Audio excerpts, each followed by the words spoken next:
Hello and welcome back to the U Up podcast. I'm Jordana Abraham. And I am Jared Freed. It is so good to be back here with you, Jordana. Virtually, we're taping remote. We're back in the Zoom days, so to speak. We're getting ahead to let the listeners know, let them behind the curtain. Early on a Monday. This is the dreaded combo. Early morning on a Monday. This is out of my wheelhouse as an artist, as a the Monday. You don't work a 9 to 5. No, it's been a while. I remember when I used to sell life insurance. They didn't have, you're basically told to go out there and make cold calls. So your time, the scheduling wasn't much, but there was every Monday a 9 a.m. meeting, and I remember thinking like, who would do this to people? Some people love that shit. Right. Right. It does get the week kicked off. Like there is an element of like, getting to the gym in the morning. Like, it's, you hate yourself. Oh my God, it's still dark out. But then you get through with the gym and you go, I'm happy my week started. I'm happy my day started, And and then it's like done. Right. So, not only it started, but then by the time you almost don't have a chance to think about it. Right. And then it's just done. That's the best thing about going to the gym when you first wake up. It's like you haven't had the time to add in the mental energy of debating, should I go? Should I not go? Maybe I'll go tomorrow. If you just get up and just do it. Yeah. Then it's done. This is exactly what a head honcho of a multi-million-dollar company would say. Oh my God. No, I'm not that person. As I've said, the 7, I've always wished there was a book for the 7 habits of moderately effective people. That's a good idea for, I think that's, maybe we should cut that. That is a great idea for a book. I think that's what people want. Right? Yeah, make it so, I always say this with losing weight. I don't want abs. I just want to fit in a t-shirt without stretching it out. I don't need much. Yes. I like that. I think there should be more books about getting people to a slightly better than average place. Right. That's really all we want.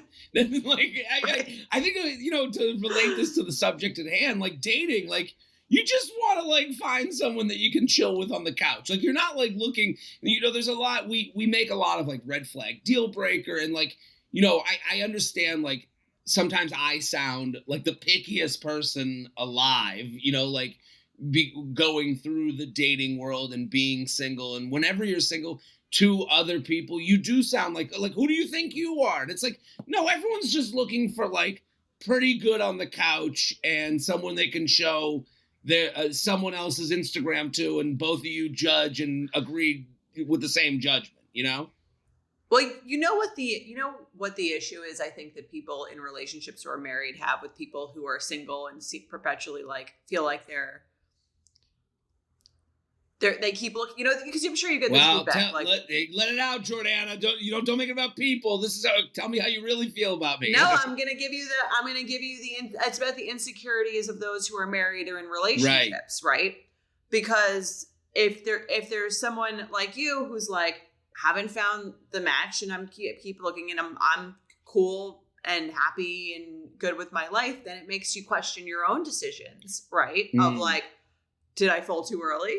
What if, you know what I mean? What if, it's anything. It's if you're oh, I'm looking for perfection. You're well, do I have that? Right. Is that well, it is a lesson of. Not perfection, but you know what I mean. But perfect for me, Yes, right. Again, there's always, the end of these sentences are always for me, it's, I'm not ready for a relationship with you, I'm not, it's, we always cut off at the end.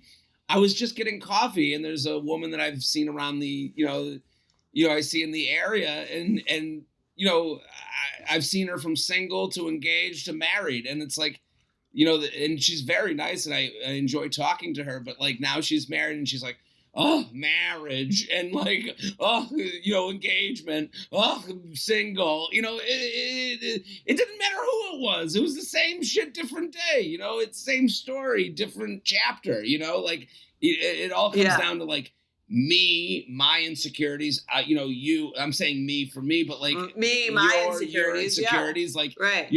Am I falling behind? Did I miss the mark? Did I do the right thing for me? This is the great secret of this podcast is like, it's not the dating world that's the problem. You're the problem, and I say that, and I'm saying that into the mirror as I look at myself, Yeah, happiness comes from within. Right. I mean, I on the subject of never being happy. I was just in Boca. I mean, we're all the people who have no reason to be unhappy, but some of them are unhappy. That's the thing is like your complaints are a product of your surroundings. This is some would say if someone's dealing with starving children, they would be like, who the fuck cares about your dating life? Of course. Like I was there, right. My family, I went to visit them in Boca, and we had like, I had a whole thing on Friday that about that, like an almost happened. I mean, I don't know. Does it sound like, I guess I'm not bragging. I was almost. No, I mean, if it happened. If it happened, I mean, I would have talked about it if it happened. I was semi-asked to like open for Kevin James and Adam Sandler, and then it kind of got like reviewed, and then they were like, they don't need you, and I basically my whole Friday was like done. And then people look at you, they go, just like when you're single, they go, oh, it's not, but you're single, it's so much fun. And then like people would say to me like, you were in the running, they thought of you to open for 2 megastars, and you go, yeah, but I wanted to fucking do it, right? Like, and then it is, and what you're upset about is, I don't know, this might sound very top level and very zen-y, but like it's like and then that weekend, so I go to Boca, my parents. Well, we'll finish your sentence. You said what you're upset about, because I'm wondering when you're saying what were you upset about? I guess I was just like, I wanted to do it. And there was an element of like, did they look at my, did they serve Adam Sandler a golden platter with my YouTube videos? And he was like, oh, who are you bringing me? This guy stinks. You don't know, like, and I'm like. Right. It's disappointing because you don't know, and right. You wanted it to happen and it didn't happen. It reminded me when you were like, not to make it about myself. When you were, please make it about it reminded me. I mean, I'm gonna make it about myself in dating. It reminded me when you were like, I think it's gonna happen. I'm not really sure it's gonna happen. I'm like, I'm gonna switch the flight just in case it happens. It reminded me of how I would feel like if I maybe had a date, right?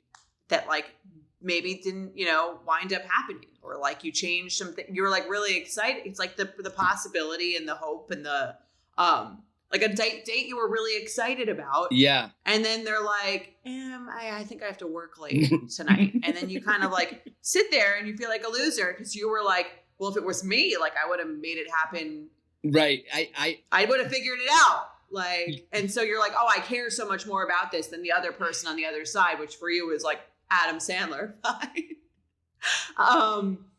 But still, it feels like a similar weight. It's so funny you say that because I got the text, I was basically Thursday night. They were like, hey, there's an opportunity where maybe you'd go to Baltimore and open and go and do 8 minutes of stand-up between Kevin James and Adam Sandler. And I don't know if I've mentioned it here. Adam Sandler's Adam Sandler. Like, I mean, all of us, everyone listening knows who that is. Like, we have a love for him. He's like Sebastian Stan. He is. That's for the real listeners, the people who really listen to this podcast. They know, it's Sebastian Stan and Adam Sandler. We all have a similar place in our heart for both of them. Kevin James, to me, like the King of Queens, and also his stand-up special is like my favorite of all time. It's called Sweat the Small Stuff, and it's on YouTube, and it's physical. And like a lot of my stand-up, I try to emulate that special. Like I love the physicality of it. I love that it's fun. So I was like, oh my God, they were like, there's an opportunity to like do 8 minutes in between them, because when you're these big celebrities, like there's this thought of like, well, if that person goes first, I need people to be able to go to the bathroom or like shuffle in their seats before I go up and have my big celebrity moment. So they're like, let's get a sacrificial lamb to go up in between. So I think that was the thinking. And, when it got, and so Thursday night I got that text, and then it might be happening. And then I'm like, Friday, I basically spent the day at the airport waiting to be told If it's happening, I'm flying to DC. If it's not happening, I'm flying to Boca to visit my family, because that was kind of the plan, to like have an off weekend with my family sitting at the beach. And around, my flight was 7:10, so they go push it back to 11:10. So they go, hey, you're going to have to push back the flight. I still have an answer. Push it back to 2:30. So I push it back to 2:30, and then at noon I get a text, hey, it's not happening. They've change of plans from their end. They say thank you, all this stuff. And I had that feeling of having a date that I was excited. You couldn't be more on point, because I did have that moment where I had to text back my agent to be like, hey, like, you have to eat it. There's nothing you can say. Right. Yeah, what are you going to say? And there's so many times in dating. Yell at them. Right. Yeah. There's times in dating where you go, what the fuck? I got my makeup done. And you go. And right. Well, that's if it's super late. Right. Yeah. But I could have said, what the fuck? I've changed my flight 3 times and I had to pay, $200. And I go, I think, like, when it happens a few times, maybe you take it out on the 5th guy or girl who does that to you. Right. But when it's the first time you go, you have this moment of like a sensation of disappointment, and then you go, what are you going to do? What are you going to do? It happens. And then you go and you class it up like I did. I think I did. I was like, hey, tell them thank you for thinking of me. Whoever them is. Maybe they're just like not telling anybody, but I thank you. And you have to say the right things, and you have to do and I thank you for thinking of me. Let them know anytime, again, whenever you're ready to go on a date, I'm here. I had to kind of do that with this. And then I went to Boca, and I missed, what did I miss? A day on the beach. Missed the beach day. Right. I missed the beach day for, whatever, for the opportunity to maybe be in this game. And then it was, again, there was another instance of like so I go down to Boca, I got to tell you that. And my parents, where they live, they have this like seafood buffet like once every 4 months or something. And like, it's like, is it good? It's the best. It's like the place has become known for it. Like other communities know this buffet. Like if you're listening, you know exactly where I'm talking about right now, if you live in the area. So I go to this that's like the big event for the weekend. I'm going to go with my family. But the whole point is that they have stone crabs. Have you ever had a stone crab? Like Joe Stone Crab? Yes. So I had that. Yes. Joe Stone Crabs Stone Crabs are so famous that the place is called Joe Stone Crab. Like people haven't flown in, and the whole idea is like stone crabs are like seasonal, so they're like it's like it's like the diamond of jewels. Like it's like expensive. Right. I have to say, having tried, Mike actually flew it in after we got engaged. Really? So we had that. Yeah. That was the first time I had it. I have to say, I think it's a little overrated. Wow. Well, not to be that person. Well, I don't have food where I have to work for it. It's a lot of work, and it might injure you. It's a lot of work. It hurts your fingers. Your cuticles are done after stone crabs. Yeah, I'm like, it's especially, if it's an expensive meal, it's like a whole thing. Right. Like part of you is like, all right, well, I'm now cooking. Well, and this is the whole point, is that the seafood buffet, the main event is that they have stone crabs. So again, what you're talking about is like, there's a lot of people that go, it's not worth it. They do like a cost benefit analysis because they are so expensive. Like you said, Mike flew them in to have them. And then you're like, we're working for this. And right. It was lovely, Mike, if you're listening, but there was a thought that counted. No, but it is one of those things. I totally agree. Like you go, even if someone said, let's go to Joe Stone Crab, I go, do I want to spend the money? Am I in the mood? And the weight. Whatever. So this buffet, the star of the show is that they have stone crabs. So people go because you can get them. You can eat as much as you want and not spend, and you spend a fixed cost. So we went and they ran out of stone crabs. When I tell you, oh no, shock and awe, people, anger. There was complaints. There was talk of, what are we doing here? We need refund. Should we move? Like there were people. And it was like another one of those things where you go, I was sitting there happy, like the smile on my face when they ran out of stone crabs, just to see. I was like, here comes the show. just to watch the complaints was like perfect for me. Like I wanted to I could have just put a video camera and replayed it to go to bed at night. Here's the thing with people with a lot of time, and it sounds like your parents live in a semi-retirement type community. Everyone has the most amount of time that you've ever seen in your entire life. Right. If you have that much time, I find that's a great breeding ground for like thinking of revenge. You're like very into like if you're like a busy fucking person and they run out of stone crab, you just need to like move on about your day. And I can say I'm saying this is a reflection of myself too, because like me, when it's like when my JetBlue flight is delayed and then canceled, I'm now plotting like on taking one day buying JetBlue and firing their entire customer service team.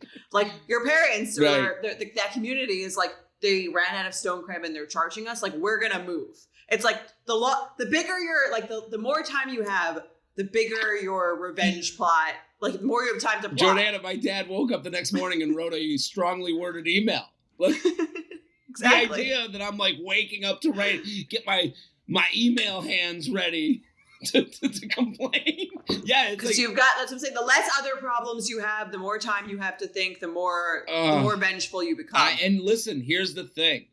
Someone could go, what's the problem? You know, you had a great time at the buffet. I think everyone that was angry is absolutely correct. You came here. It's the principle. It's the principle. And also you came here on the premise. If you came to the stone crab buffet and they ran out of stone crabs, you go, what the fuck? I paid this money due to the star of the show. If you came to the Jared Freid show and on the bill it said Jared Freid, and then the minute you get in your seats, they go, instead of the lead comic tonight is Adam Sandler. Well, you'd be happy that, but you know, a different comedian, you go, what the fuck? I thought I paid for whatever. So yeah, life is all about expectations. That's right. What breeds the most disappointment is expectations. If on Friday you never even heard from the Adam Sandler or Kevin James situation, you would have been happy as a clown. I would be sitting here tan, telling you about how happy I am that they ran a stone crab so I could watch everyone get upset. Yeah, yeah, it is true. You're absolutely right. What else is going on? Are we anything else that we need to discuss? We have our live show. If you're listening to this, our live show is tomorrow night. Right. If you're listening to this on Wednesday, if you're in Chicago, Illinois, and there's tickets left, you got to get those tickets. Go to betches.co/youuplive. Get those tickets. The show's fun, amazing. If you're listening right now, I'm coming back from my European extravaganza. So, and we're doing more live shows. Boston, New York, Philadelphia, DC. You got to get the tickets, assemble the group chat, make sure you're not left out. I don't want to get the DMs. I'm the one friend who didn't get their tickets and the rest of the group got the tickets. This is the messages I get. You need to go right now. Get your tickets. We won't feel bad for you. I won't feel bad. Not at all. It's not like you're out on stone crabs. No. It's not like you have real problems. Today we are talking about the fourth date slump. And I think that you might have something to say about the fourth date slump. We all know it. A tale as old as time. Yes. It is... Listen, first date, second date, third date, fuck.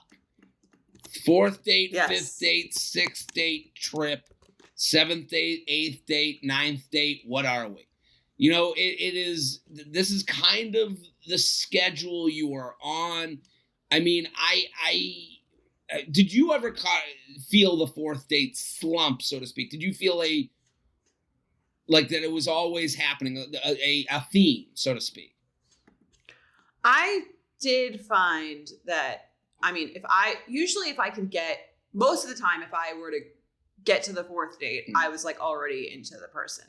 Right. On occasion, you know, with, I think I've talked about this before, but that guy you're kind of on the fence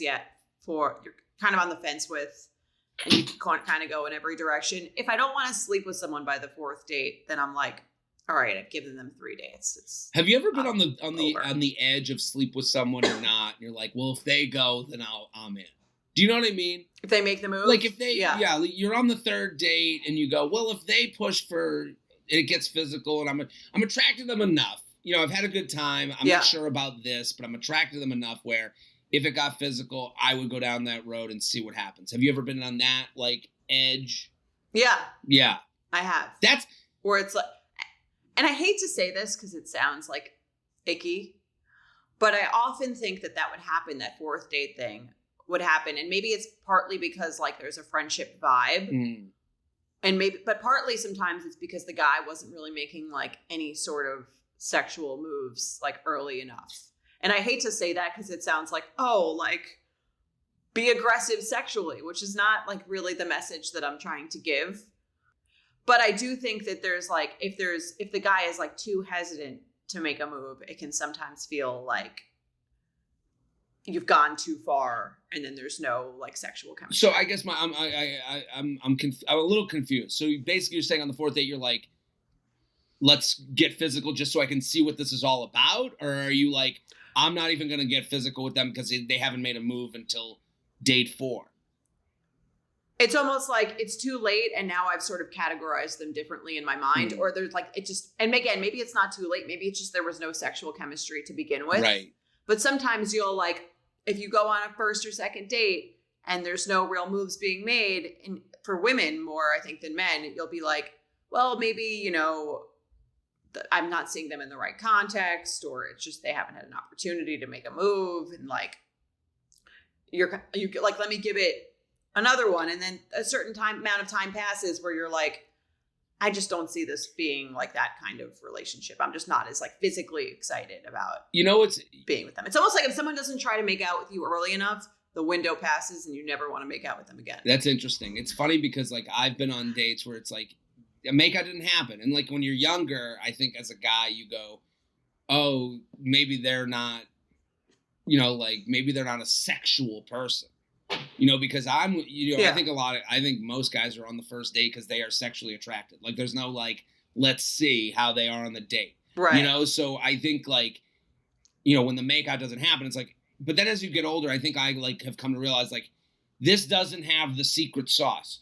We're not making, it's not sugar and water, it's oil and water. Like we're not, there's no mix here, like, I agree. I think that's what it comes down to more than like, who's sexual, who's not sexual, because like you just need, it's got to have that, that mix in the air, that thing that comes together that you're like, let's go to the next bar, let's go and get closer, I guess. And sometimes surroundings don't let that happen. I think a lot of times for me, like I set up dates before I go to shows, and there's like this weird thing, like if you have somewhere else to go from a date, I don't think it services you well to see about if, like, I think this is feedback for myself, like more, if you're like, well, that's why I told you, go out when you have nothing to do it. Right. And that's something I need to be better about, because like, I think like this is advice given that I don't even take. Like if you're, but sometimes you'll be on a date with someone, they're like, I have to be out by this time. I have to be home early.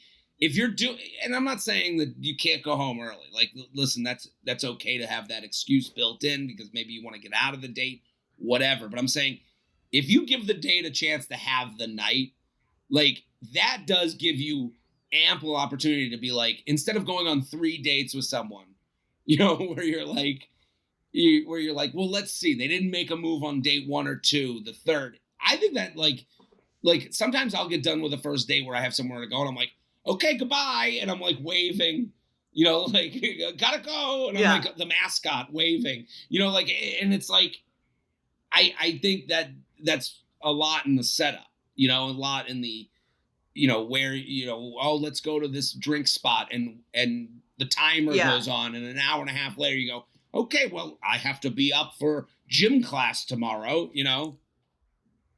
Yeah, no, I agree. And I think that there's maybe like, again, a difference for men and women where it's like, I don't think men feel this that often, and tell me if I'm wrong, where it's like, I can go on 3 dates with someone and be like, I find you attractive, but I'm not sexually attracted to you.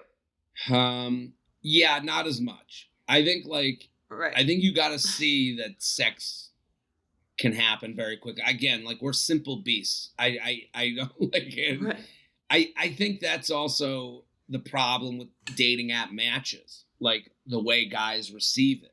It's like, yes, well, they've said they're into me physically, like, and right. I which is not the case. You know, yeah. I mean, it is the case, but it's about so much more than that. For right. us. It's so much smaller than maybe the guy is building up in their head. And I think like, mm-hmm.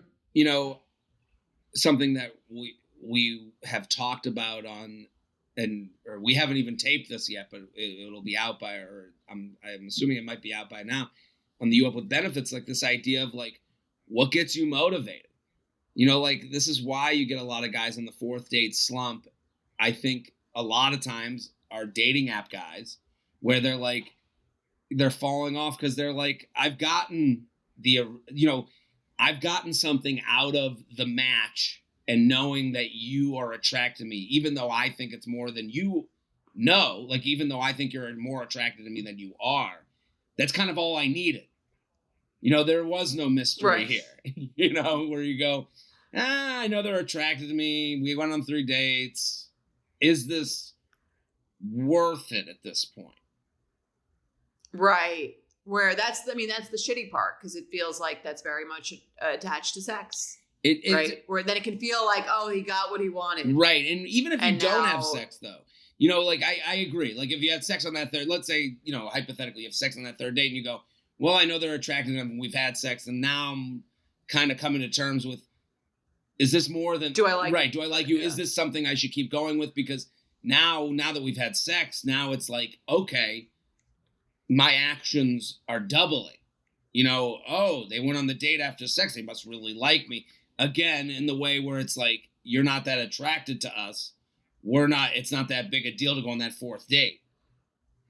Right. It's an interesting thing of like opposites and assumptions.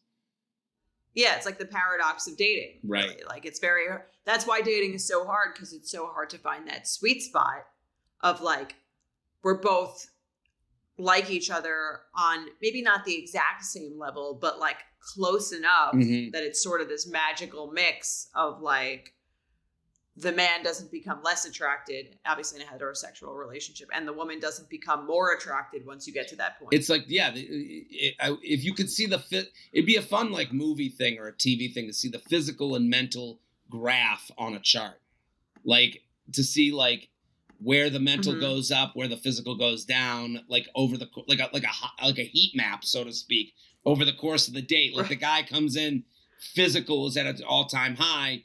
You know, mental isn't really something he's thinking about. And then as the date goes on, the mental goes up, the physical stays up, you know, like, and on the other side, the woman's like, the physical's way down, but the mental is like somewhat halfway up the chart. And then it goes down when he doesn't know how to hold his fork. And then it, you know, like it would be interesting to see. Well, that's why it can feel like a move to not have sex with someone, even if you're really into them, right? If you're a woman.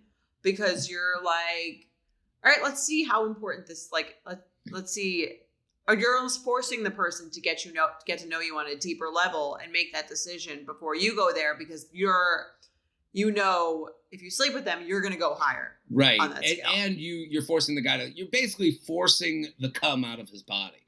You know, to put it in icky terms, you're basically saying, go home, masturbate on this. Come back, right. Like come back, text me after that, deal with this. And I think when the fourth date slumps, even, there's people listening being like, well, I get the fourth date slump even without sex. I'm like, yeah, that was kind of, the guy had sex with you, whether you had sex with him or not, he had sex with you, he went home and thought in his head and in a certain, and I know that sounds bad, but like, no, I think that's good thing, because then it's better than doing it with you. And if you're the kind of person who becomes more attached after sex, then like, for me, I'm like, great. Like I didn't go there. I didn't get to that point. It hurts less. Let's read the email. Let's do it. Okay. Hi, J&J, avid listener, benefit subscriber. Thanks for solving the world's dating problems. I'm a 26-year-old woman in a major city, and I find that after the third or fourth date, men often have a vibe shift where it goes from them being very interested, pursuing, connected, to them seeming much less interested for no apparent reason. Jared, you've talked about your own fears about getting to the fourth or fifth date. Is there anything someone in the situation could do to make the third or fourth date less serious, or to support the fearful person in getting over this hump? I'm looking for a boyfriend, but it's not a deal breaker for me if someone I really like needs a second to slow down or have space. Thanks. 4th date to friend zone.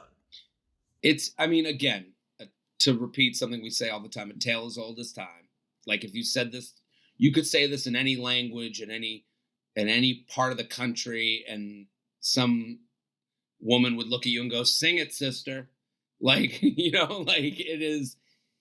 And it's crazy how relatable it is. You're like, this can't be something every guy who's never met is doing, but it's like, yes. Right. Like it.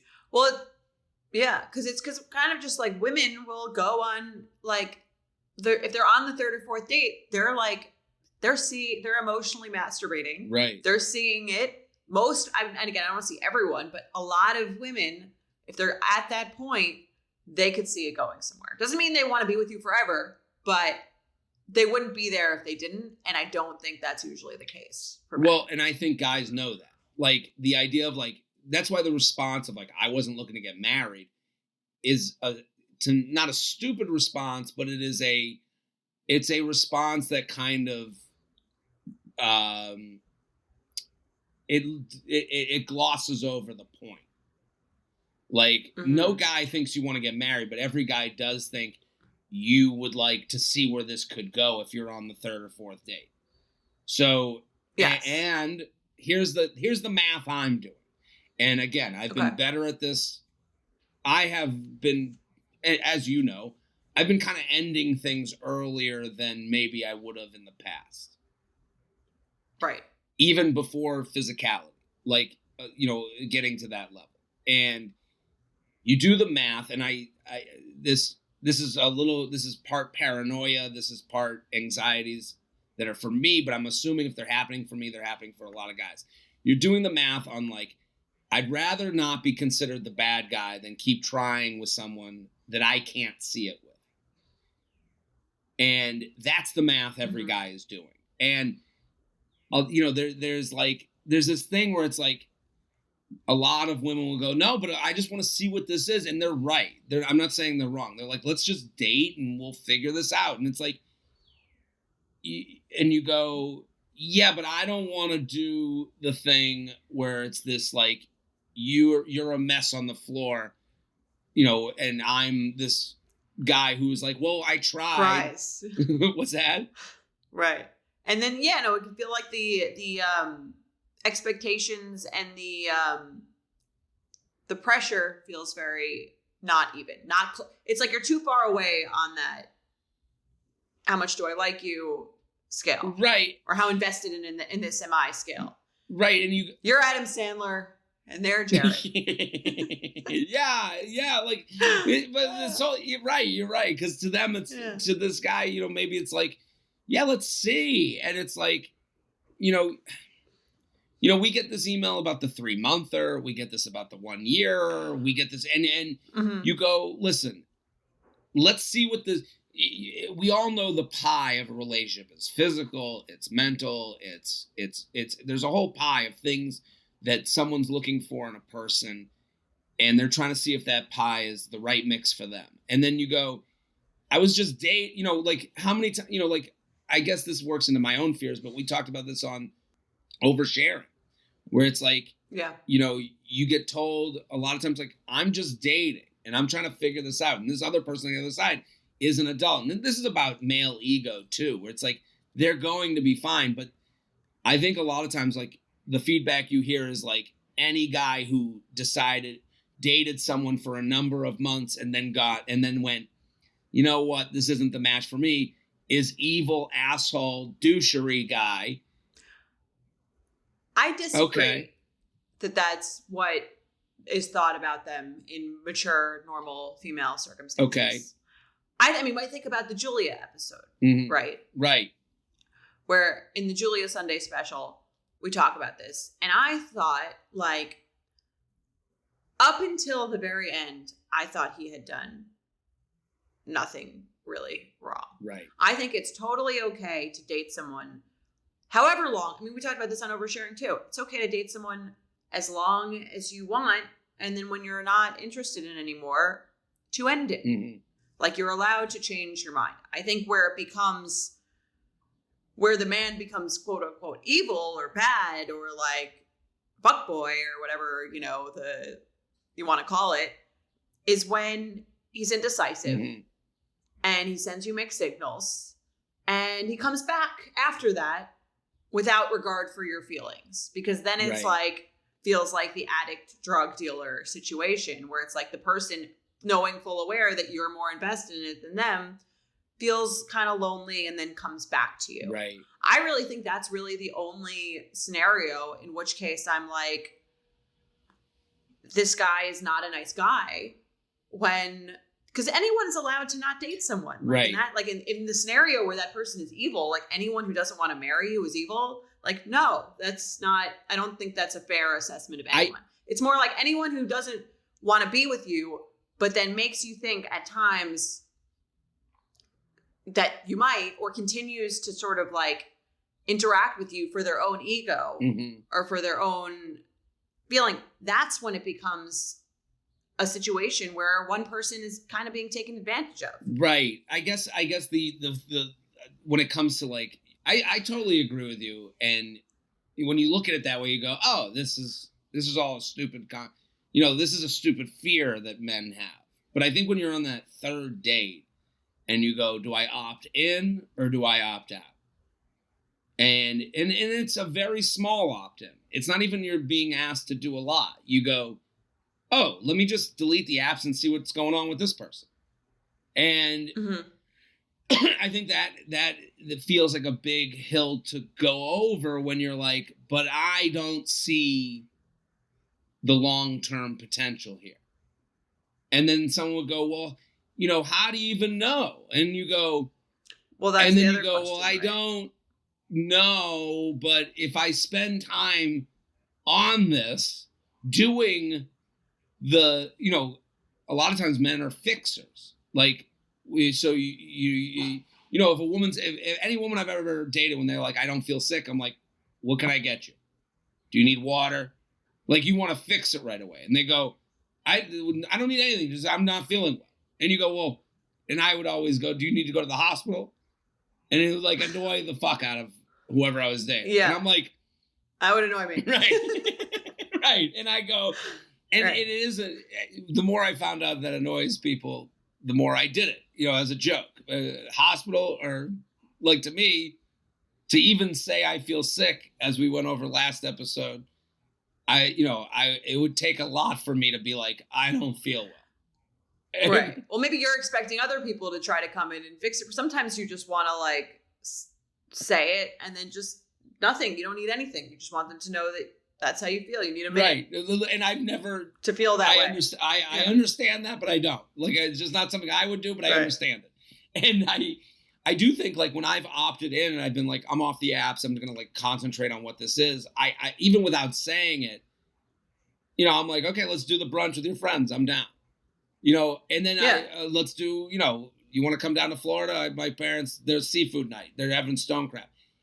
To me, I'm like, that's the process of dating. And then when you end it, you get the, well, how, it feels detrimental. I do have this. How could you do this? How could you invite me to Florida and have seafood with your parents? Right. This didn't mean more to you. I was like, that's just dating to me. Well, and then you go, maybe that's the part of like, listen, they're an adult. They could have said to me at any time, this is too much for me. What does this mean?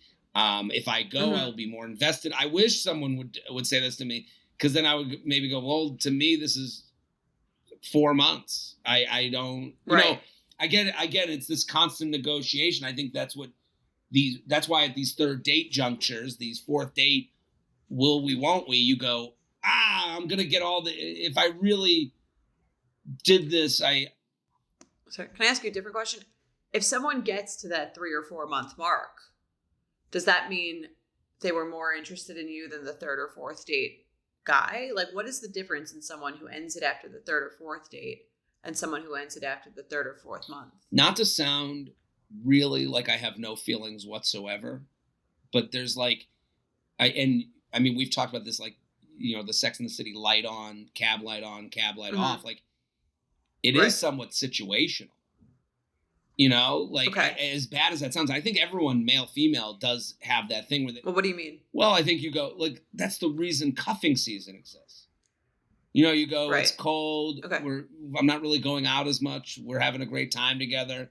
Let's keep it going. Let's keep dancing at this party. Yeah. I don't think that's Well, icky. it's just not as romantic. There's people out there 6 months in that are like, But that's perfect for people to hear. right, It takes the personal. it takes the edge off of it. Right. Yeah, it's not personal. It really isn't. Right. And it's hey, my job is great. I kind of see promotions coming. I'm affording my apartment. This is. I don't really have other stresses that I did before when I was 26.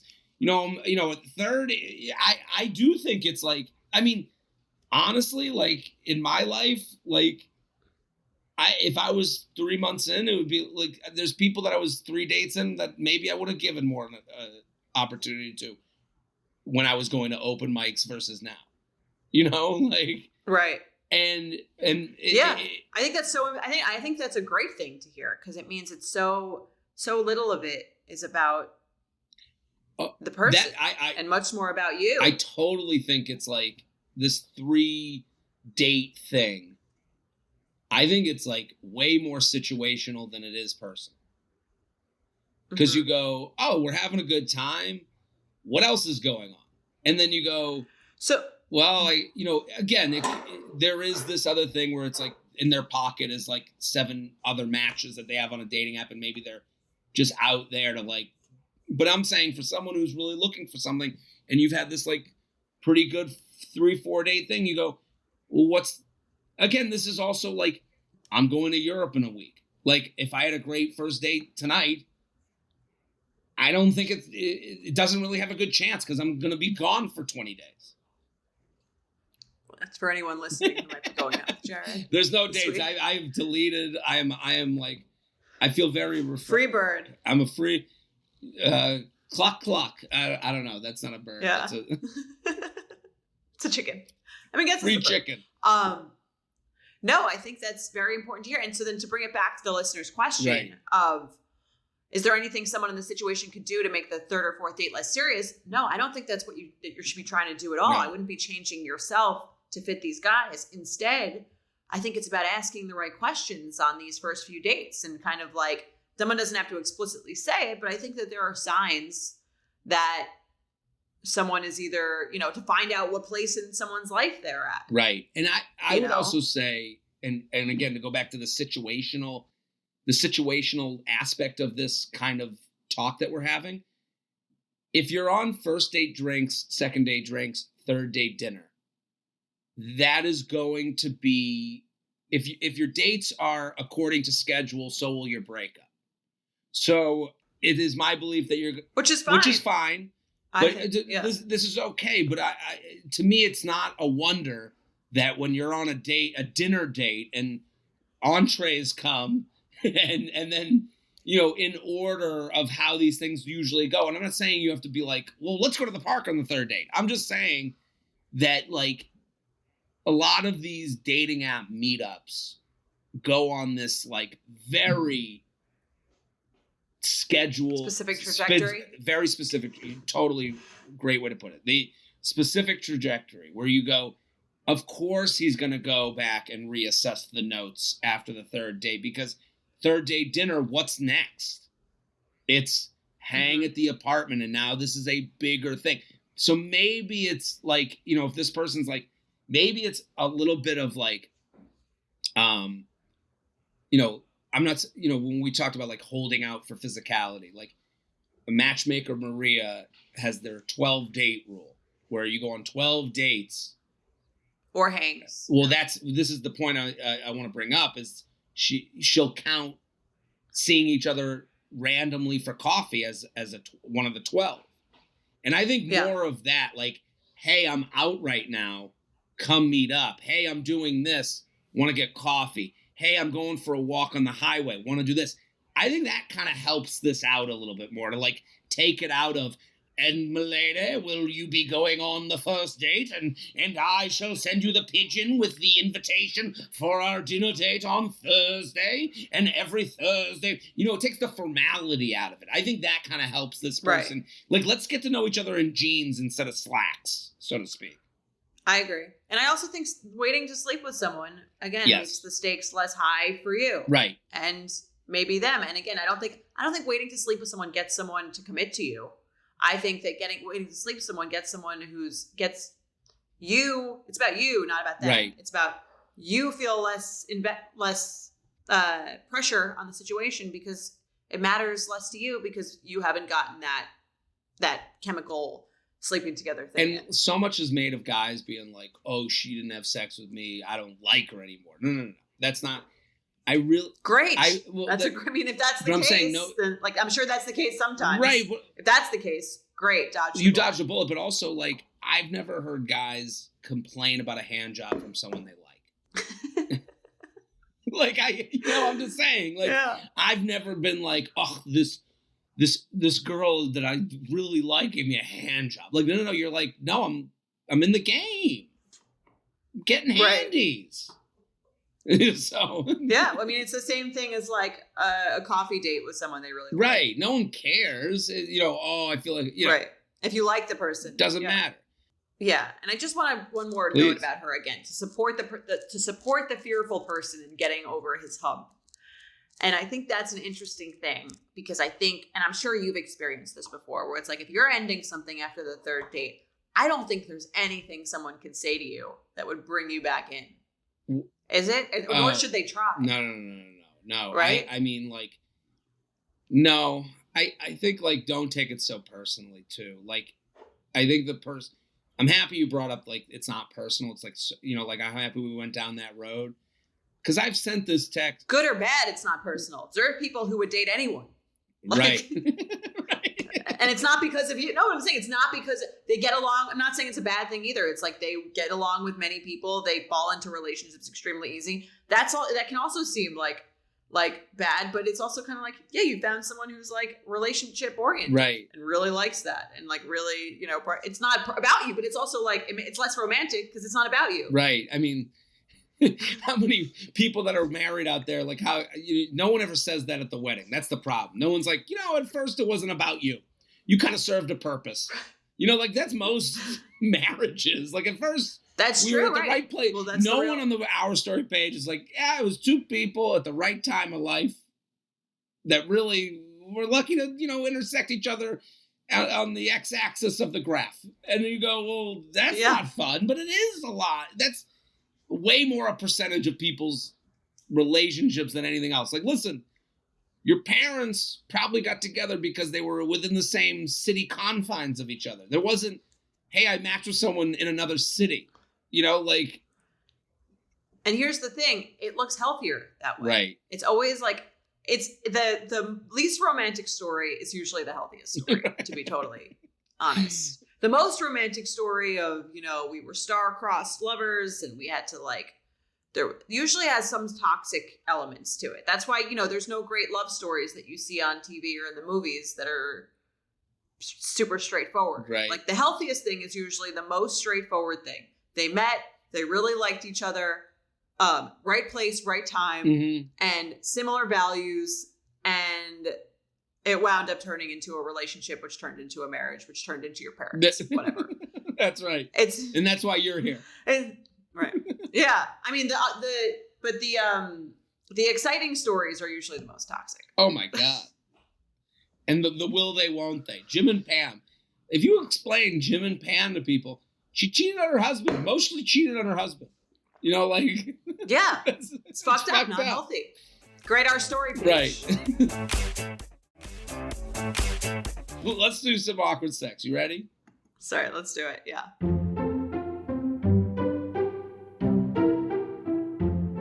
Hey, Jared and Jordana, I'm now happily engaged, but this story is from when I was with my ex about 10 years ago.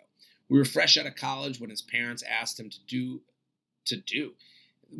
were fresh out of college when his parents asked him to dog sit at their house in the suburbs, about 30 minutes from the city we both lived in. I drove out to spend an afternoon with him, drinking the free wine and enjoying all the luxuries of suburb life. including playing with their big, rambunctious Labrador retriever. After a few glasses of wine, we discovered whipped cream in his parents' fridge, so we decided to experiment with food in the bedroom for the first time. Not to mention, in his childhood bedroom, the plan was that I'd apply a whipped cream bikini while laying on the bed, and he'd come into the room when I was ready. Clearly, we needed liquid courage to make this happen, so we went to get refills of wine and left the bedroom door open. I then carefully sprayed the whipped cream onto my body in the shape of a bra and underwear. I looked exactly like Allie Larder in Varsity Blues, or so I thought. If she does say so herself. Right. Just like Allie. Yeah. I yelled, "Ready," which he did not hear. But guess who did hear? The giant lab who came running into the bedroom, jumped on the bed, and proceeded to aggressively lick every last bit of this bikini off of me. I didn't expect the only tongue that would touch my nether regions that day would be that of a dog. He eventually came up to see me completely mortified and naked, pushing the dog off of me after she had a nice afternoon snack. We did not reattempt food in the bedroom for the rest of our 3-year relationship. Signed, Canine Cunnilingus. What do you think? This is funny. Very cute. This is very cute. This is, I mean, first of all, the whipped cream bikini from Varsity Blues. That movie to me, when we were in, I think I might have been in middle school when that came out, whatever it was, that was the height of coolness. That was that was like the whipped cream bikini, the Texas football aspect. Everything about that movie to me was like, that is goals. Do you know what I mean? Or do you? Yeah, right. It's like the that's what cool is. Right. Yeah. It was like I when she said put the bikini on the body, I was like, yeah, we all thought that was like what sex is. Like that's what people are doing. Have you ever had someone do that? I've done the food thing. I don't think it's ever been as good as it's been advertised as. What do you think? I agree. I think it's like many other things, sex on the beach, whatever it is. I think it's always like it looks better in the movies when they do it. Right. It's a mess. You have to clean it up afterwards. It's not like this. Yeah, they don't show that. Right, they don't show that. Imagine Varsity Blues. They're showing the I mean, they're showing the sheets with the sticky sheets right, and all that. You gotta sleep in it afterwards. I mean, that's why all this stuff should be done in hotels. Like, let's just make sure you tip your housekeeping staff, and let's do this all in a hotel and be able to leave it the next day. You know, this is why people like get hammered and do drugs when they have sex. Like, you don't even want to realize like the mess you're sleeping in. You know what I always think about with that too? There's this scene in American Beauty with Kevin Spacey and Annette Bening, and they're like, I guess not in a great marriage, and then like something happens where they're gonna have sex on the couch, and like they're like about to have sex, and then she goes like, wait, like the couch was like just like this was like imported fabrics on the like newly upholstered couch, and she's like, let's not. And then he starts like yelling at her about caring about the couch, and that to me is just kind of like the crux of like reality versus romantic movie. Yeah, right. Yeah, I know what you're talking about, and I totally it is like, because in his mind he's like, we just need to have this carnal moment, and she's like, but there's reality. I will be mad about this couch more than I will be turned on by this moment. Right. And it's just about like the perfect like discussion of like spontaneity versus responsibility. Right. Well, that's why the first time you use whipped cream, you go, you almost wish you had that wonder, that naivete, that whipped cream isn't that sticky. It's just whipped cream. We'll lick it all off, and then we'll be just the same we were before we had the whipped cream. That, you know, this is age kind of ruins everything. It's a fairy tale. It is a little bit of a fairy tale. You realize life isn't that, you know, that great. I don't know. Maybe someone needs to come out with like some sort of hose system for whipped cream nights. If you're listening and you want to sponsor the show, do it. Have you ever had to use other food? Like, there's chocolate sauce people get into, whipped cream. There's like the edible underwear or some shit. Edible underwear I never understood. I never thought that like anyone thought that was sexy, even though that's something that like you can just buy a bunch of. Right. Like I mean, I think it's very uncomfortable. I don't know how, I've never worn it, but I will say it's just one of those things that you go, there's so much of it for sale that it kind of feels like people are just like, what do we do during sex? We got to turn this thing up a little bit. And someone's like, I don't know, edible underwear. It's like, it almost is like that is acceptable to be publicized.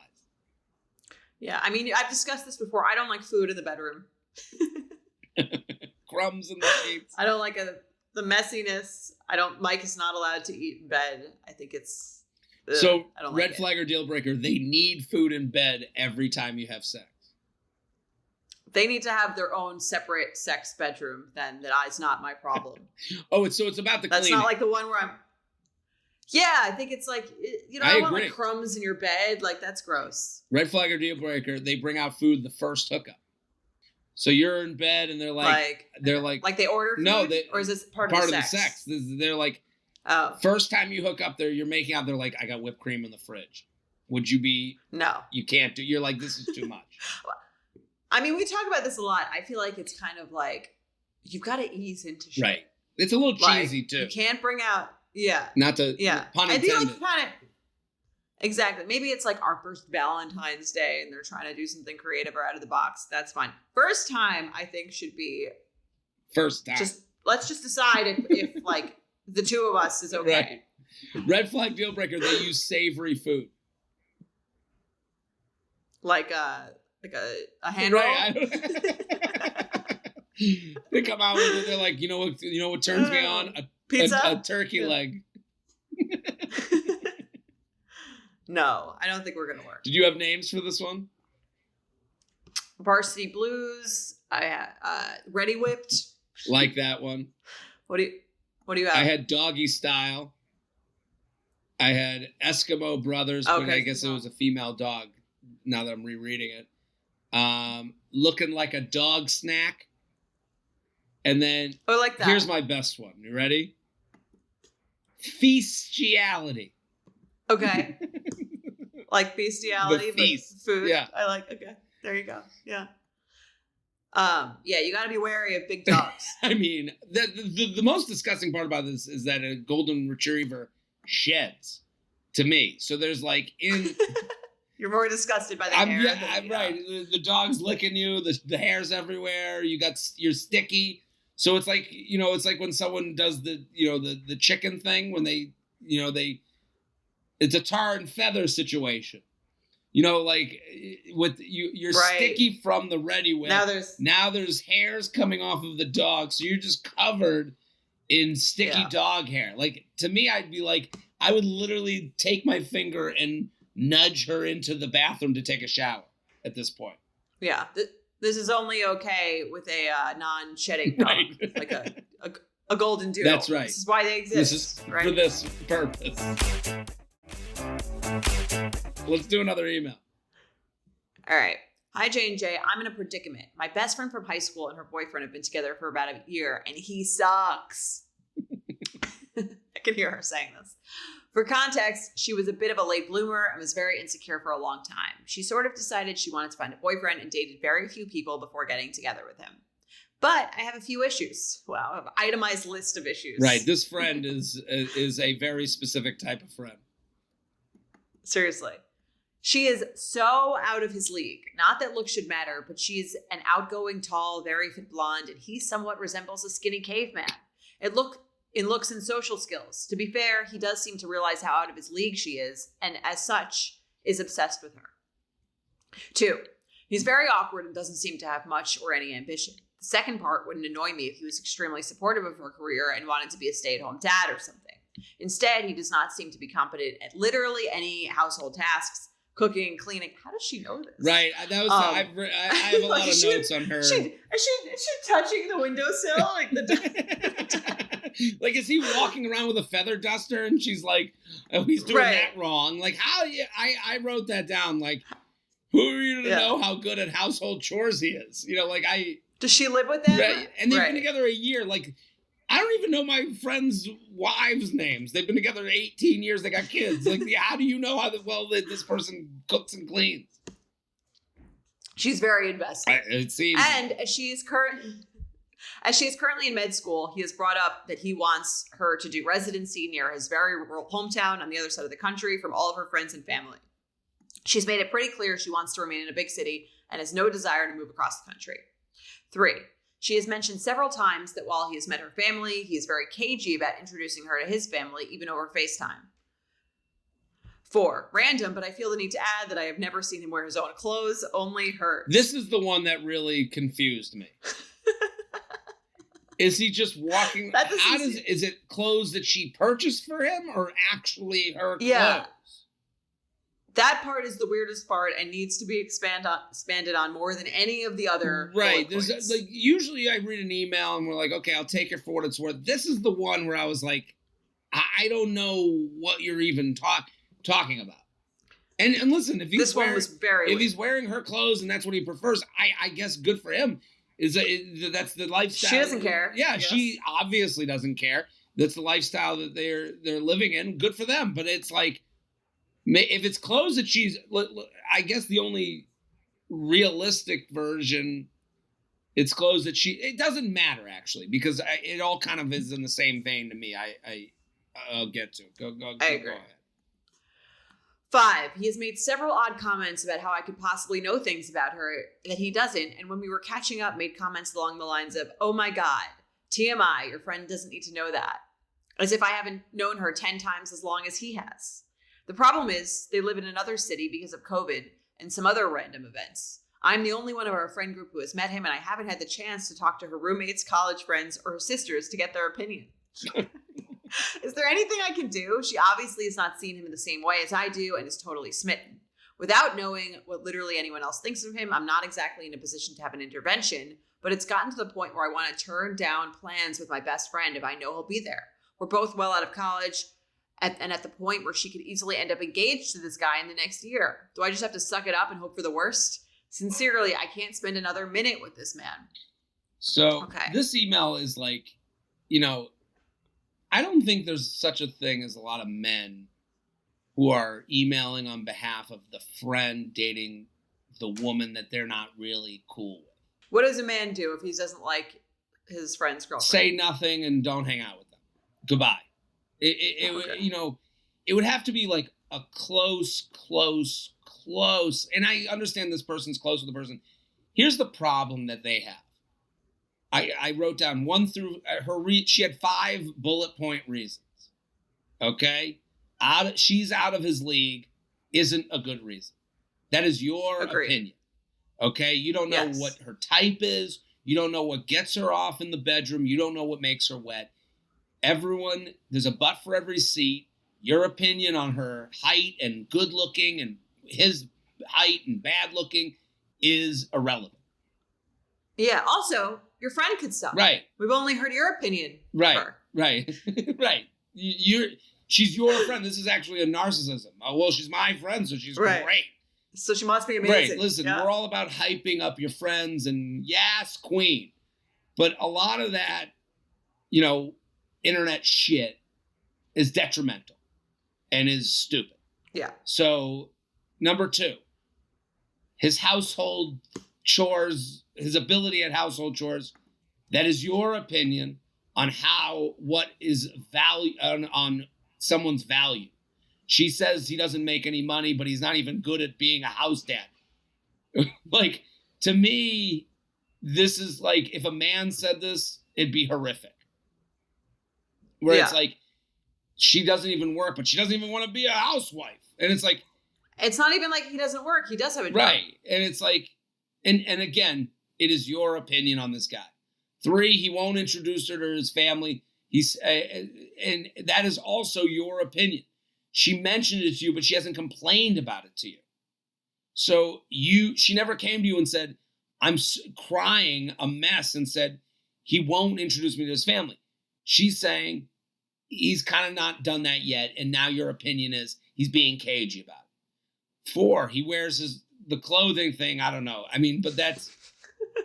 Need more info. But again, that's your opinion. your opinion is that it's weird that he doesn't wear his own clothes. She never complained. Right. She hasn't complained about it. She never complained about it. 5, he says things to you that are a little weird. I mean, I think like, oh, you should know. How do you know that? TMI. It sounds like he's a nerd and he doesn't really hang out with a lot of people. He's a loser. That's okay. That's your opinion on it. All of these things, unless I think a lot of men with their friendships and dating, it takes the guy to come to you to be like, what do you think? Give me your real opinion. It would take a lot. And I think with a lot of women, you guys feel like we're, since you're taking each other's stories and you're going through, the ups and downs of dating somewhat together and in a community way, there's this thing is like, wait a minute, you're ruining the community with this shit guy that I don't like. Right. I agree with you. I think she is far too invested in this relationship. Right. This is not your relationship. And I think a good friend has a lot of the same qualities as a good parent in adulthood, right? If you're a good friend, you just want your friend to be happy. She hasn't mentioned anything about her friend not being happy. Seems like her friend is into this guy. Right. The only time that I think it's okay to try to break someone up or have an intervention or any of that stuff is when one of two things happen. One, the person tells you that they are unhappy and asks what you think and tells you these things and wants to get out of the relationship. 2, there's some sort of abusive situation happening. Right. We haven't read anything about that happening. No. Someone not being good at dusting the floors or dusting the ceilings, whatever it is not your problem or your business. The only thing he's abusing is her underwear that he's wearing because he keeps stretching them out. Yeah. And I think it's good. No, I think that this person, the advice she's thinking, she's coming to us for advice on how to break them up or something like that. And I think the advice that I have is for her to find something else to be invested in. Right. Like hang out. If you don't want to hang out with him, you could just hang out with your friend, or you could occasionally go and be in the same situation as them. But I would focus on like your own lane. You brought this up on oversharing, this idea of like, friends, the evolution of friendship. Like she's remembering this best friend from way back when who, all of a sudden she's like, I need a boyfriend. Like she's very hung up in the beginning of this email. She's like, she's fixated on the idea of like, oh, she just settled for anyone because she just wanted a boyfriend. And now she's like using that to make her assessment on this new guy where it's like, oh, you've settled because you wanted this boyfriend. Maybe this friend this is what they are. This is what they aspire to in a relationship, and maybe they're never going to be that person that you had this friendship with way back when. And it's not this guy that's ruining it. That's just who they are. Right. Because your friend is choosing to be with this person. Right. So maybe it's more about them than it is about the person they're with. Right. Maybe you don't like this friend's decision making. Maybe you like this friend a little less than you thought you did. Absolutely. And again, if they really wanted to like, I was in a relationship, I remember, and went on a trip with a bunch of friends. I think that's the way to get, if you want to really see, because I think like I would create plans with them. To me, that would be, if you really wanted to like break them up, but I would say not break them up, but like this will help either way. You're either going to go, wow, he's not as bad as I thought he was. Or you're going to go, this was awful. I never want to hang with this friend again. This is a different person. Or your friend's going to go, man, I see him under a new light because I saw him in the dynamic that I want. Your friend might go, listen, I don't see life with you in the future. But if they see a life with their friends and their family and you get together in this social space where it doesn't work out, then they might come to you and ask you what you think. But that's the only way to go. Right. Because I remember... But also with this trip or this hang with the friend, they might decide they don't really like the friend because the friend isn't being that supportive. Absolutely. Or being rude to their boyfriend. Absolutely. I think that's because I think this person's looking at their friendship in this like glowy way because they don't live in the same city anymore. They had this past together that she's probably thinking was so great, which was fine. And it's like, if you really want to like see what the dynamic is with your friend now, make a plan. Let's get together. Let's have a couples weekend. Let's go visit your town. Let's all go out this weekend. Let's make a plan with them, you know, and enjoy the friend and enjoy their partner and see how it goes. I remember I got home from this vacation. I brought, you know, it was all my college friends, and I brought, you know, my person I was dating at the time, and it just didn't go well. The whole weekend was uncomfortable. And I remember getting home and like going to my friend, like, what do you think? And he was like, well, what do you think? And that was like all I needed to hear.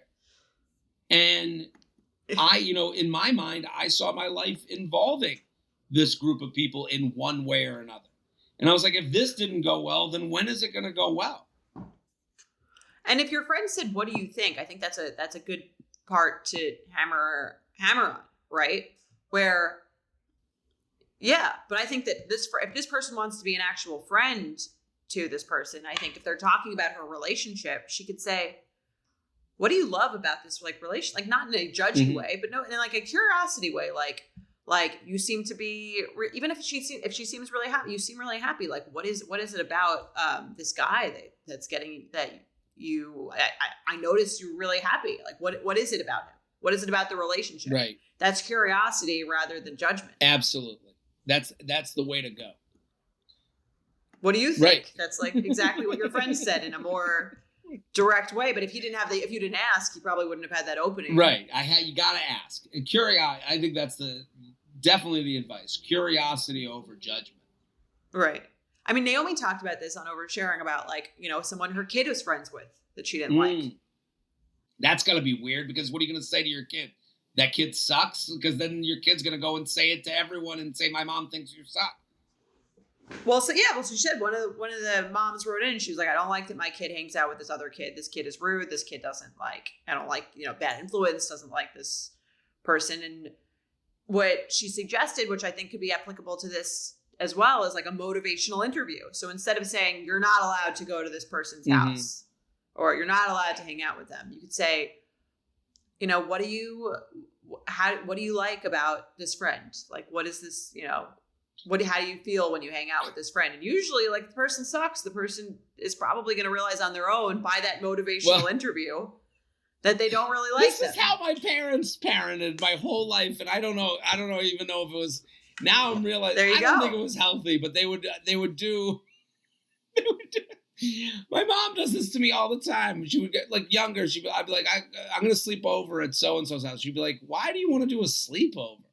She would always make me feel like I was a loser for who sleeps at someone's house? You're going to sleep on the floor? Why would you want to do that? And I'd be like, yeah, I guess I don't want to do that. Like I think that's a little different because she's judging it before you even answer it. She's planting the seeds. Right. Well, whereas like she could be like, what do you love about sleepovers? And you could be like, I guess nothing. Well, I mean, even this past weekend, I was in Boca. There was someone that wanted to get a drink, and like we got done with the buffet at like 9, and I was kind of tired, and I'm like, oh, maybe I'll go out and get a drink. And then my mom goes, why would you leave at this hour? And I'm like, why would I leave at this hour? You're right. She's like, your bed is right there. You can just go to bed. And I'm like, yeah, why would I do that? I think that's a tweaked version of what we're talking about. Yeah, it's a less healthy version, but I agree with you. Let's play some games. You ready? I'm ready. Okay.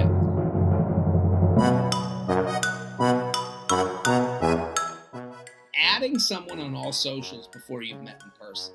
I started talking to this guy nonstop. He initiated a conversation, wanted to talk late into the night. We were both extremely excited to meet. He had it on his profile that he's looking for something serious. All the flags seemed to be overwhelming green. A couple days before our date, he added me on Facebook.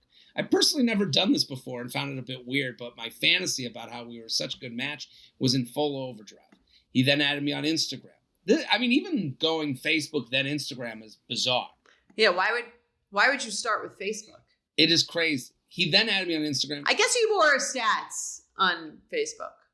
You could get like, where you went to school. Right. And I guess the mutual friends aspect of it, like, oh, we know these two people, maybe it's more familiar. Maybe. It's almost like a LinkedIn. Right. Because Instagram you follow. So it's like, I guess he doesn't want to confuse that he's a fan for I'm becoming closer with you. Right. I guess that's where Facebook is. It's a two-way street. We both are becoming friends, I'm not becoming a fan. I can understand. I agree. He then added me on Instagram where I'm more active. He began sending me cute, funny cat videos, replying to my stories and still chatting to me nonstop on WhatsApp. When I told a friend he had added me on socials before we met, she said this was a pink flag. What's a pink flag? I guess it's like not as red of a flag as a red flag. I got you. I thought it meant like it would give you your period. So adding someone on a bloody flag.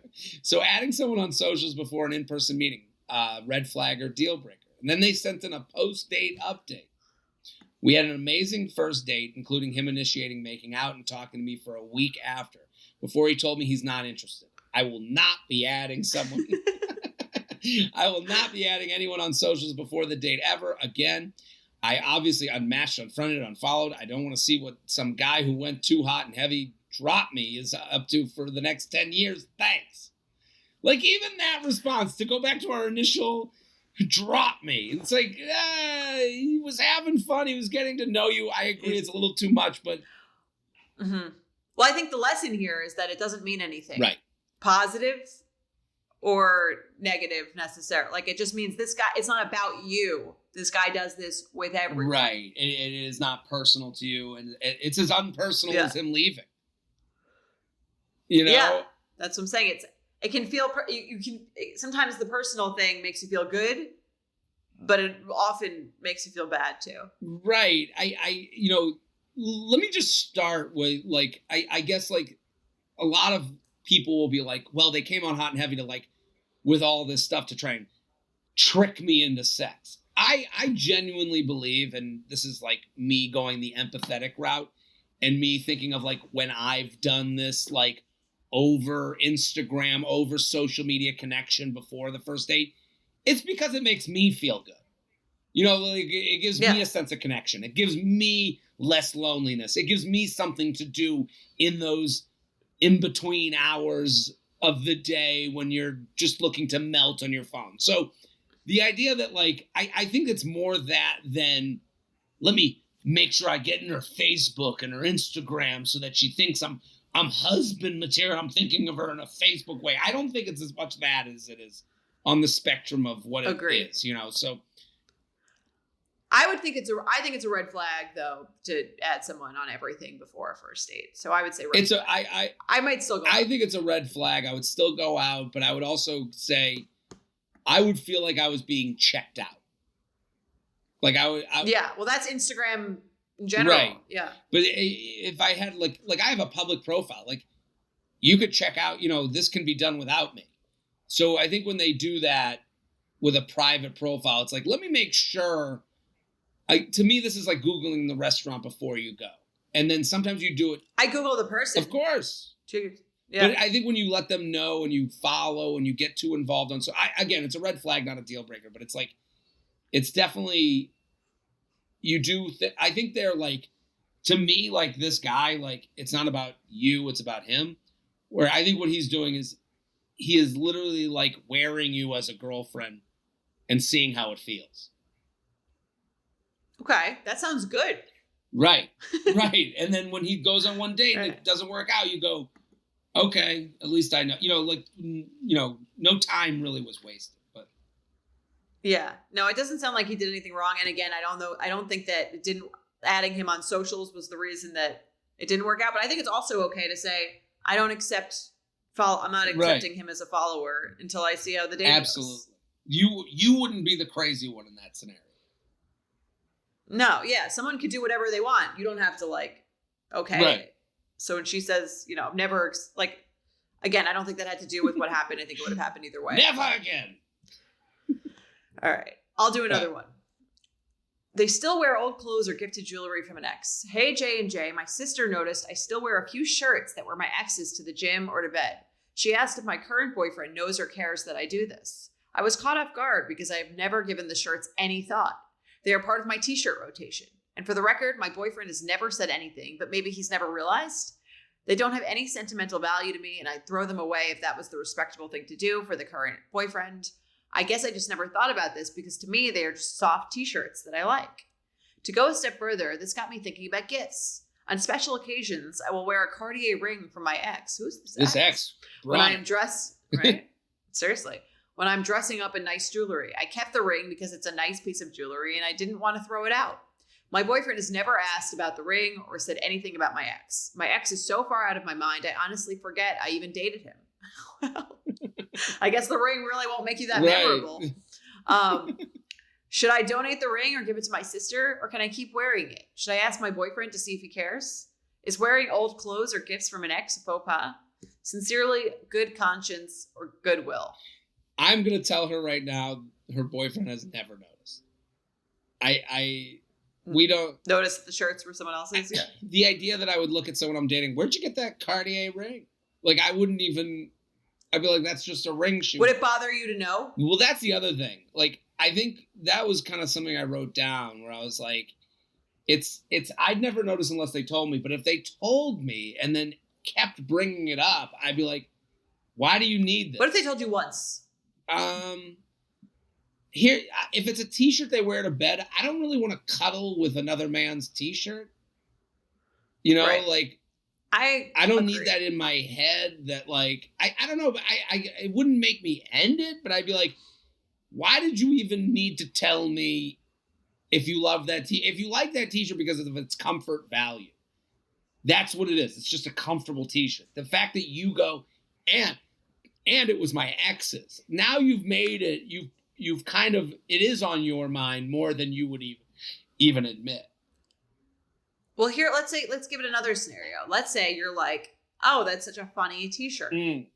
Where did you get that? And then they tell you. Is that different? I guess it is a little different. It's a beautiful ring. Where did you get it? I would never say that. Those words would never come out of my mouth. The t-shirt would more come out of my mouth. And yeah, I don't think afterwards I'd be like, oh, I can't believe I asked. And now I'm sleeping with the boyfriend's t-shirt. You know, I wouldn't care. You wouldn't care that the boyfriend, it was the t-shirt? That she wore it all the time?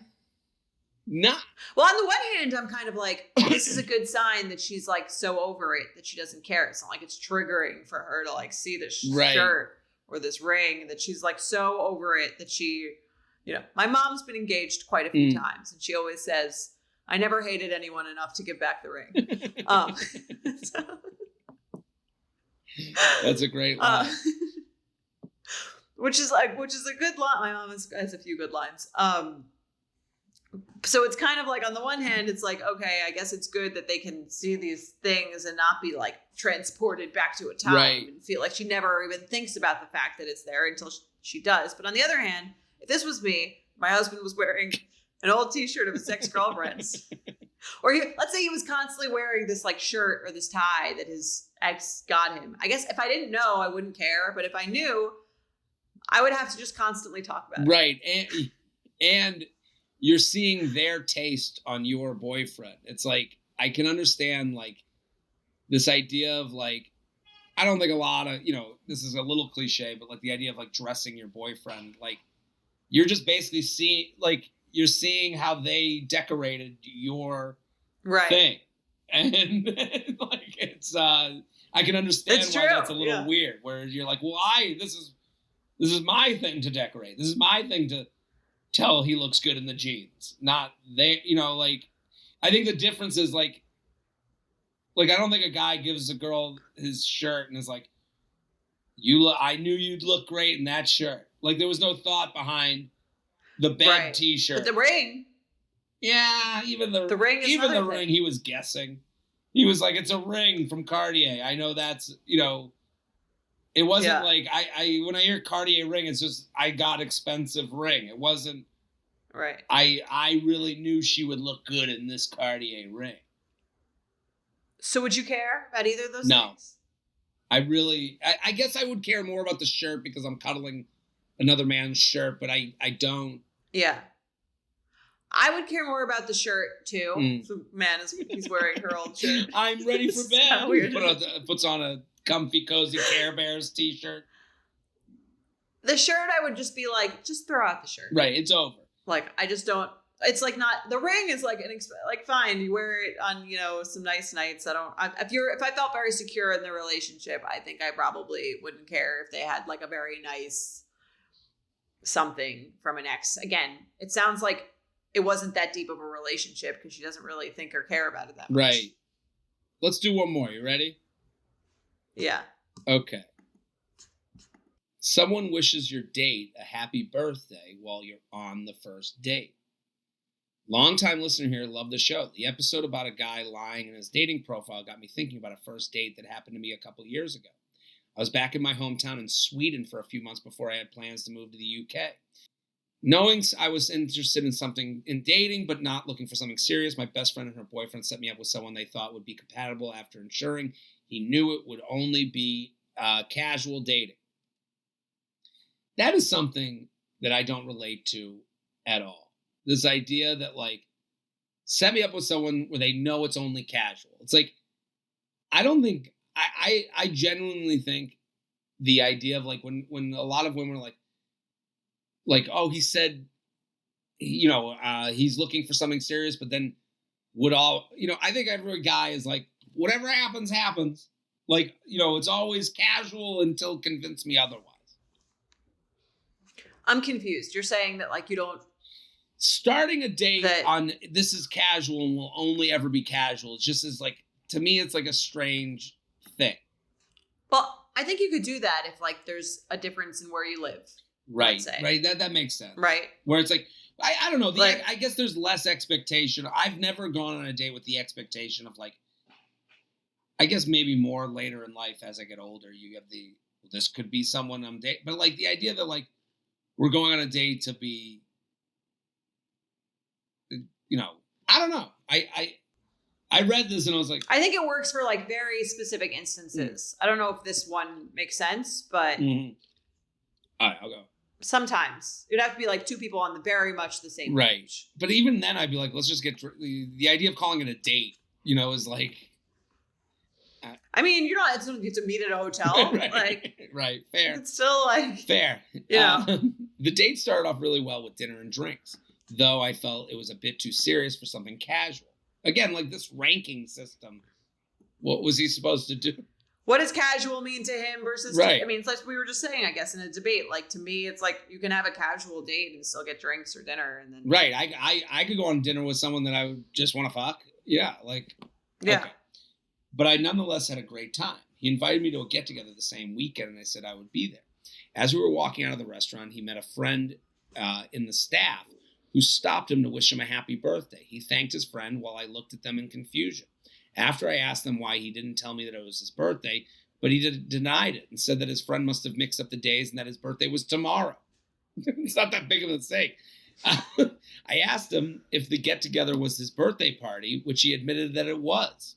I was a bit shocked as to why he wouldn't be upfront about this, but he tried to rub it off. We went for a short walk and talked about our family's birthday traditions, and I asked him about his plans for tomorrow. After the walk, we went home and didn't think more of it. The next day, I texted him and wished him a happy birthday. A few minutes later, he called and admitted that he lied, and that it indeed was his birthday yesterday, but he didn't want to say anything to make it a big deal. I was quite put off by this. Firstly, I find it a bit weird to go on a date on your birthday. But secondly, and the main thing for me, was that he continued to lie after I confronted him. I went to his birthday party, but then decided it wasn't a match for me. What do you think? Red flag or deal breaker? What do you think?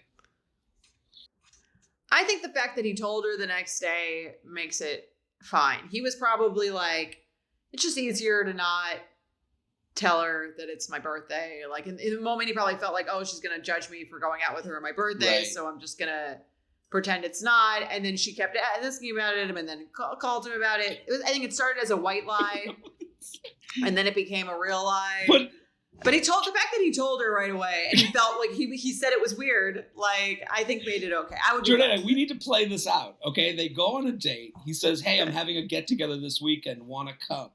Let's say no one approached him about his birthday. You go to the get-together that weekend. They're like, happy birthday to you. And you're like, oh, whose birthday is it? And it's the guy you're dating.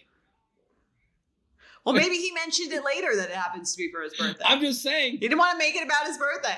I feel like you should like this guy because he like went on a date on his birthday. He doesn't really care that much about his birthday. I do. Well, he's not talking about it all the time. I guess my problem with him is that he does care that it's his birthday.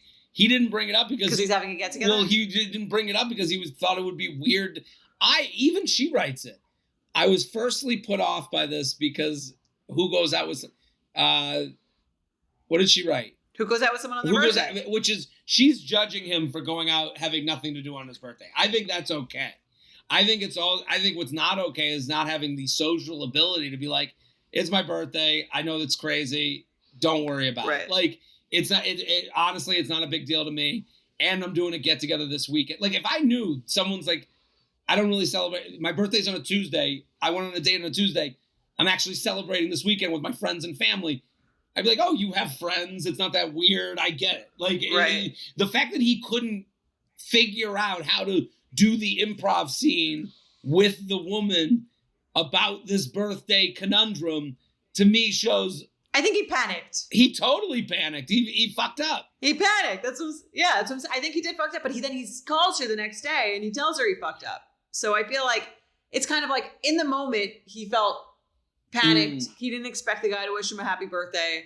And then he had to he wasn't planning on talking about the birthday. He probably feels a little insecure that he went out with her on his birthday. Absolutely. He probably also thinks it's kind of lame. So he didn't say anything. He panicked. And then the next day he was like, I feel weird that I lied. And told her. You've changed my mind on this because you're right. I felt bad for him. The call the next day is an extra mile that he's going to make sure. Let me just readjust this. Let me bring this back to zero right now. And he wasn't digging into the lie. No. Getting more into it. He had a night to think about it. He was like, oh, that was really fucking weird. Right. I don't know why I did that. And he really didn't think things through. For him to go on a date with someone, never mention it's his birthday, then go, hey, doing a get together this weekend, come. And she's going to come. She's going to find out it's your birthday. She's going to put these things together. Yeah. I don't think he would. I think he panicked. He definitely did. Yeah. Just a red flag. Red flag for me too. I almost think it's a little cute. Because it's almost better that way than he's like, yeah, it's my birthday and I'm here. So what? He's acknowledging that it's a little lame. Yeah. By lying. He's actually thinking of you more by lying. Yes, he cares what you think. He cares what you think. That's right. Fair. Well, we solved dating again. We did it. Proud of us. And we'll be back on Sunday for the Sunday special. The U Up podcast is produced by Sean Kilby, Maddie Paul, and Jorge Morales Pico. Editing by Jorge Morales Pico. Social media by Maddie Paul. Be sure to follow at u.up.podcast on Instagram and send us your emails to uup@betches.com.